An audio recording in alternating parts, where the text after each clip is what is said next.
చెప్పాలంటే నీ ఏడుకొండ చేమ చెప్పాలంటే 7 రోజుల మధ్య పాడినా కూడా ఎక్కడ తడివి ఉండదంట. బాబు ఎక్కడ నీ రోజు దగ్గర పెడతావేంటయ్యా? పెట్టాలంటే అది కలిగి కూర్చున్న వారు కూర్చున్నట్టు, నిల్చున్న వారు నిల్చున్నట్టు, ఓ దుర్గాతల పేరు మీద కానీ ఏడుకొండ వారి పేరు మీద కానీ ఒకసారి గోవింద నమస్కారం చేస్తుంటే 7వ వ్రతం దగ్గరికి వెళ్ళిపోతారు.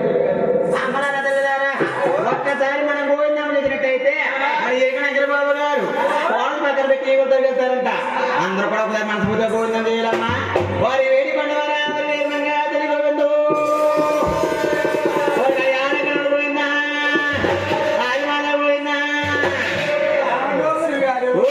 గోవిందా గోవిందంటే శర్రమోగుతున్నారు కదా, గోవిందా గోవిందా అంటున్నారు.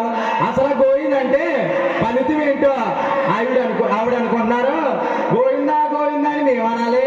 ఆ నోర్లు ఎట్లన్నీ మాక పొద్దునకి మా అల్లట్టుకు వెళ్తారా? అసలు ఈ గోవింద రామంటే ఫలితం ఏంటి అని ఆవిడ అడుగుతుంది. అమ్మనారా తెలియారా? అసలు కొంచెం తెలిసే ఉండొచ్చు, కొంచెం తెలియకే ఉండొచ్చు, ఎంతో మంది పెద్ద గురువులు చేసి ఉండొచ్చు, మీరంతా చూసే ఉండొచ్చు. అమ్మా వేడికొండ వారు గోవిందమ్మంటే చాలా పుణ్యమమ్మ. అంటే ఏంటమ్మా? ఏడుకొండ గోవిందమ్మ చేసినట్టయితే అమ్మనారా తెలియారా మనసు పుట్టుకురాలమ్మా.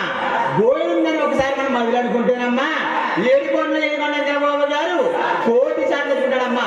గోవిందం అంటే చాలా ఇష్టం అమ్మా ఆయనకి. అందుకు కాబట్టి సవ్వారంతా కూడా ఒకసారి మనస్ఫూర్తిగా గోవిందం చేయాలమ్మా. వారి ఏడుకొండ వారు వేరు గోవిందా